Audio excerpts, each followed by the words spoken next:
மகாநதி சீரியலோட இந்த வாரத்திற்கான ப்ரோமோவுல இப்ப மிகப்பெரிய சம்பவத்தை பண்ணியிருக்காங்க இல்லையா?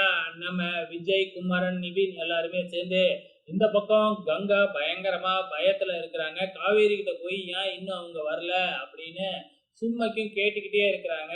காவேரி இருந்துகிட்டு அதெல்லாம் வந்துருவாங்கக்கா அப்படின்னு சொல்லிக்கிட்டு இருக்கிறாங்க. கொஞ்ச நேரத்துல நம்ம குமரனும் விஜயும் வந்து நிக்கிறாங்க. உள்ளார வந்த உடனே நம்ம சாரதா பத்திரத்தை எடுத்துக்கிட்டு வந்து இந்த வீட்டை அவர் எவ்வளவு கஷ்டப்பட்டு கட்டுனாரு தெரியுமா? அதெல்லாம் என்னை விட்டு போயிடுச்சு அப்படின்னு நான் ரொம்ப பயந்து போயிட்டேன் அப்படின்னு கால்ல விழுந்து அழுதுகிட்டு இருக்கிறாங்க. இந்த விஜய் இருக்கிற வரைக்கும் உங்களை யாரும் எதுவும் செஞ்சிட முடியாதுட்ட, நான் பாத்துக்கிறேன் அப்படின்னு ஆறுதல் சொல்லிக்கிட்டு இருக்கிறாங்க. இந்த மாதிரியான ஒரு சென்டிமெண்டலான ஒரு ப்ரோமோ தான் வந்திருக்கு. ஏற்கனவே பசுபதியோட பையனை கடத்தி மிகப்பெரிய சம்பவம் பண்ணியிருக்கிறாப்புல. பசுபதி பதிலுக்கு என்ன செய்ய காத்துக்கிட்டு இருக்கிறாரு அப்படிங்கிறத வெயிட் பண்ணி பார்க்கலாம்.